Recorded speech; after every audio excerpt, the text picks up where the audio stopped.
بسم اللہ الرحمن الرحیم۔ آج ہم بات کریں گے وضو کا طریقہ۔ وضو یعنی اپنے چہرے اور ہاتھ پاؤں کو دھونا، طہارت حاصل کرنا شرط ہے نماز کی، اور وضو کے بغیر نماز ادا نہیں کی جا سکتی، بالفرض اگر پڑھ بھی لی گئی تو قبول نہیں ہوگی۔ یعنی کسی شخص نے اگر وضو کے بغیر نماز ادا کر لی تو پھر ایسی صورتحال ہو جائے گی کہ اس کو دوبارہ نماز دہرانی پڑے گی، اس حد تک اس کی اہمیت ہے۔ اب طریقہ کیا ہے؟ کوشش کروں گی مسنون طریقے سے آپ کو مدلل طریقے سے بیان کروں۔ جتنے آپ چینلز دیکھتے ہیں، جتنی آپ کتابیں پڑھتے ہیں، جتنے لوگوں سے ملتے ہیں، الگ الگ آپ کو طریقہ نظر آتا ہے اور ظاہر ہے کہ انسان کنفیوز بھی ہو جاتا ہے۔ میری ہمیشہ سے یہ کوشش ہوتی ہے کہ آسان ترین اور مستند ترین طریقہ آپ کے سامنے ہر چیز کا اور ہر تعلیمات جو ہیں وہ پیش کی جائیں۔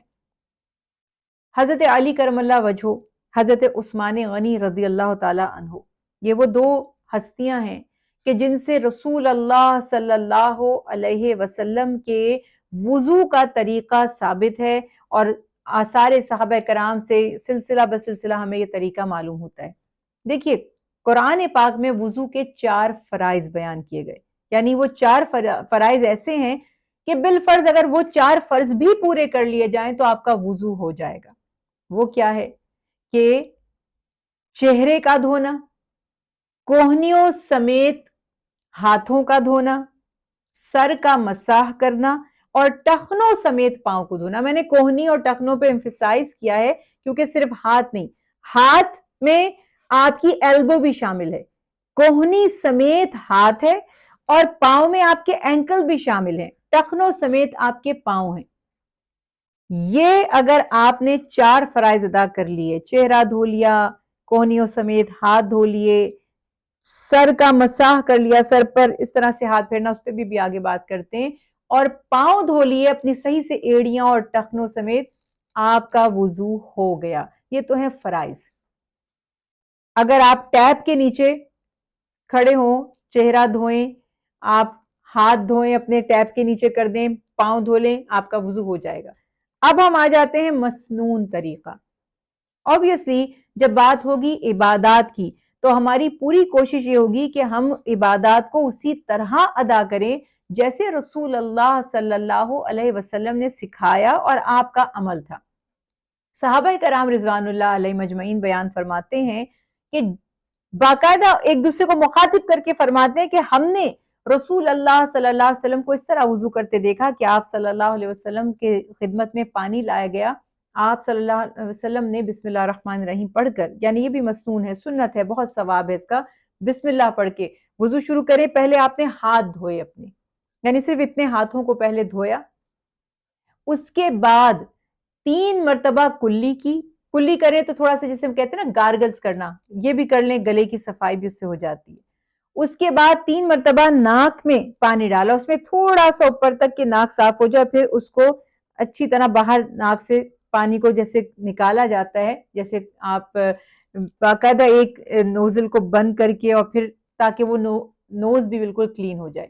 3 دفعہ ناک میں پانی ڈالیں، پھر ہاتھوں میں پانی لے کر چہرے پر ڈالیں، تو خیال رکھیں کہ آپ کے جہاں سے سر کے بال شروع ہو رہے ہیں وہاں سے لے کر آپ کی یہ جہاں پر گردن شروع ہو رہی ہوتی ہے یہاں تک یہ پورا فیس ہے۔ ایک کان کی جو لو ہے، یعنی کان کے جو پوائنٹ شروع ہو رہے ہیں دونوں، یہ پورا فیس ہے، اس کو دھلنا چاہیے، نہیں کہ میں نے اتنے سے فیس پہ پانی ڈال دیا اور یہ باقی سارا ڈرائی ہے، تو یہ اس کا مطلب چہرہ نہیں دھلا۔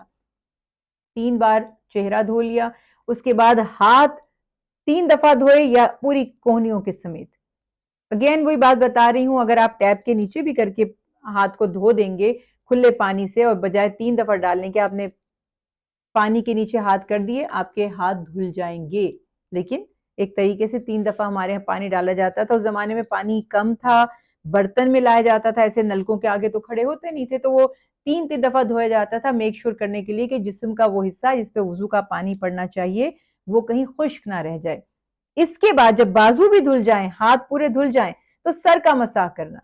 سر کے لیے صحابہ کرام رضوان اللہ علیہ مجمعین سے ثابت ہے کہ آپ صلی اللہ علیہ وسلم نے پورے سر پر بھی ہاتھ پھیرا، اور کبھی کبھی صرف اتنا، جتنا آسانی سے ہو سکے اتنا سر پر مساح کر لینا کافی ہے، یعنی کہ 1/4 سر کا مساح بھی انف ہو جائے گا۔ کوئی یہ نہیں کہہ سکتا کہ مسا نہیں ہوا. گردن کا مسا جو ہم بچپن سے کرتے آئے سیکھا کسی مستند حدیث سے ثابت نہیں ہے، یہ بات ذہن میں رکھیے گا. اس کے بعد جب سر کا مسا ہو جائے، خواتین کے لیے آسانی ہے، اسکارف وغیرہ اگر انہوں نے پہنے ہوئے صرف ہاتھ پھیر لیں، ہلکا سا اسکارف کے اوپر سے بھی ہاتھ پھیر لیں گی اور اسکارف نہیں اتاریں گی تو بھی ان کا مسا ہو جائے گا. یہ بھی فتویٰ موجود ہے. ایک ہلکا سا ہاتھ گیلا کر کے اتنے بیچ کے سر پر بس اتنے حصے پہ بھی پھیر لیں گے، چوٹی پر پھیر لیں گے، یہاں پر ٹاپ پر، تو بھی مسا ہو جائے گا. اس کے بعد پاؤں دھلیں گے تو پاؤں کو اچھی طرح ٹخنوں سمیت دھونا ہے. حدیث رسول اللہ صلی اللہ علیہ وسلم ہے کہ ایک صحابی کو آپ نے دوبارہ وضو کرنے کا حکم فرمایا. جب وہ وضو کر کے آئے تو ان کی جو ایڑیاں تھی وہ ڈرائی تھی. تو میک شور کریں کہ پاؤں اچھی طرح دھل جائیں. یہ وضو کا ایک نہایت آسان اور ایک بہت ہی مستند طریقہ ہے. اب سوال یہ ہوتا ہے کہ تیمم، جسٹ ان کیس آپ کسی ایسی جگہ پر ہیں، کسی ایسی سچویشن میں ہیں جہاں پر پانی موجود نہیں ہے، یا پانی موجود تو ہے لیکن پانی کا استعمال آپ نہیں کر سکتے. خصوصاً ہمارے وہ بہنیں بھائی جو کسی ایسے آفس میں ہیں یا غیر مسلم ممالک میں ہیں، وہاں پر جو ٹوائلٹس ہوتے ہیں، واش رومز ہوتے ہیں، وہ اس انداز سے نہیں بنائے جاتے کہ وہاں پر آپ وضو کر سکیں. اس صورت میں یا آپ ٹرین میں ٹریول کر رہے ہیں یا ایروپلین میں ٹریول کر رہے ہیں تو وہاں پر بھی ہر جگہ پر یہ ممکن نہیں ہوتا کہ آپ وضو کر لیں، یا سخت سردی ہے اور سردی کی شدت کی وجہ سے آپ پانی استعمال نہ کرنا چاہیں، گرم پانی اویلیبل نہ ہو.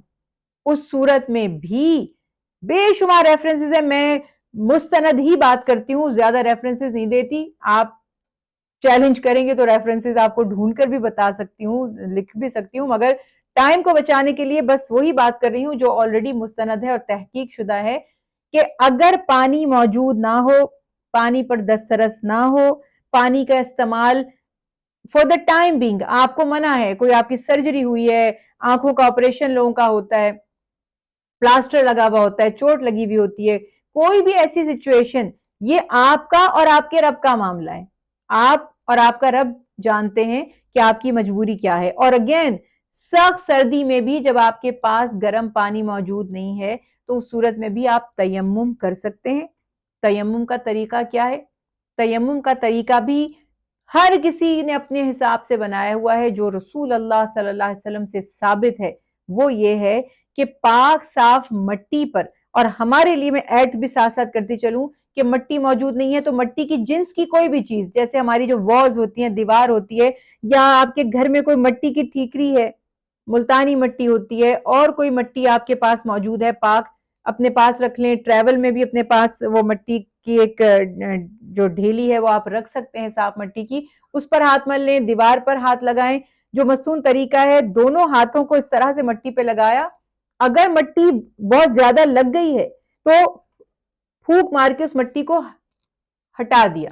مٹی ملنا مقصد نہیں ہے، صرف ایک سمبل ہے یہ.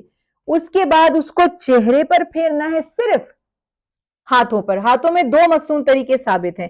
بعض صحابہ نے فرمایا آپ صلی اللہ علیہ وسلم نے ایک مرتبہ صرف اتنے ہاتھوں پر پھیرا، اور بعض نے فرمایا کہ آپ نے آگے تک یعنی کوہنی تک یوں ہاتھ پھیر لیا.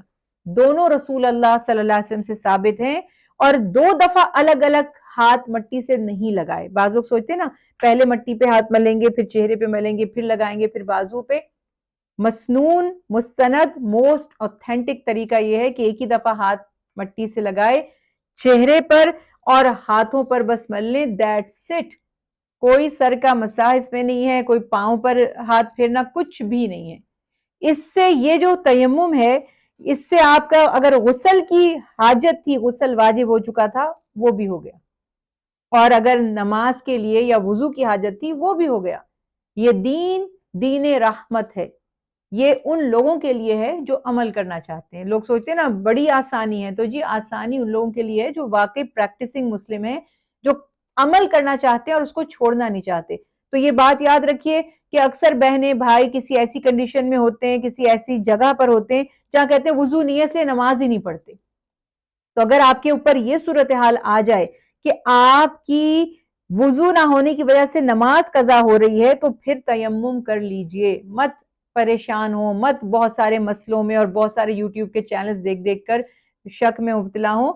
اگر آپ نماز چھوڑیں گے اس سے بہتر ہے کہ آپ تیمم کریں اور اپنی نمازوں کو ادا کیجیے.